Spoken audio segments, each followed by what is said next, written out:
Good morning, everyone. It's me from a financial firm. GBP JPY is staying below 200 to 0 this morning. It's sitting just below that 9-day EMA that we talked about. We had a big bullish engulfing candle yesterday, which hinted at some potential upside in the short term. But so far today, we haven't really seen much follow-through. As I mentioned yesterday, one of the reasons for that could be that we are now in a period of consolidation. The period where price is digesting the Bank of Japan's recent policy decision to raise rates and also the overall market uncertainty with everything going on right now with the banking sector. So given the fact that we have this big event coming up tomorrow with UK CPI data, it makes sense that people are just choosing to stay on the sidelines for now. I did want to point out that over the last couple of days, we have had some pretty decent buying volume come into the market. Yesterday, there was more than £1 billion bought. The day before that, there was £800 million bought. And if you look back further on the 16th, there was almost £2 billion bought.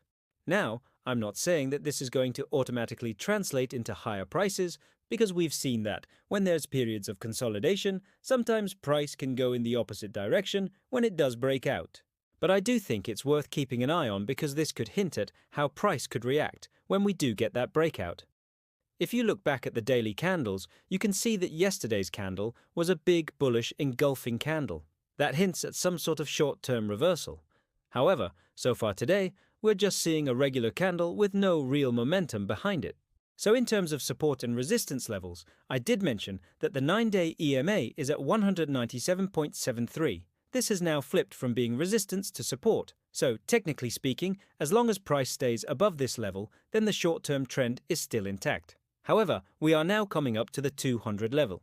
This is a very important psychological level.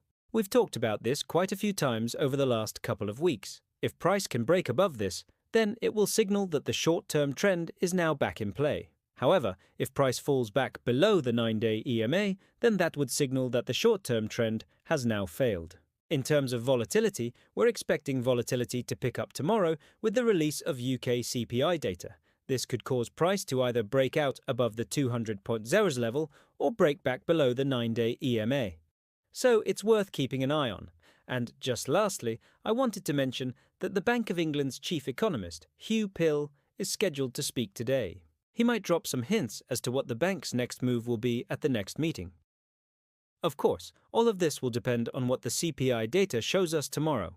If you found this analysis useful, please don't forget to like the video and subscribe for more updates.